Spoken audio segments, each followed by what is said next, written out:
Ja ne mogu ništa drugo reći nego da sam i više nego ponosan na svoju državu i na svoj narod. Znači, narod Bosne i Hercegovine, sam rođen tu i volim tu zemlju po rođenju. Fali mi duša naša, fali mi naši ljudi, fali mi naši običaji, fali mi naše druženje. Fali mi mentalitet naših ljudi, u svakom problemu smo imali rješenje. Ja sam odrastao u to vrijeme gdje je riječ bila zakon, riječ se respektovala. I ja tako i želim da odgojim svoju djecu. Naš narod uopšte nije pokleknuo. I to je dokaz koliko smo mi narod kao narod optimisti. Ja sam dio toga, izrastao sam s tim, ja vjerujem u nas, vjerujem u državu, vjerujem u ljude.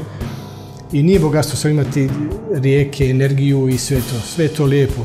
Ali ovaj duh i poverenje naših ljudi u našu državu, to mi je motor, to mi je snaga, to mi je eliksir.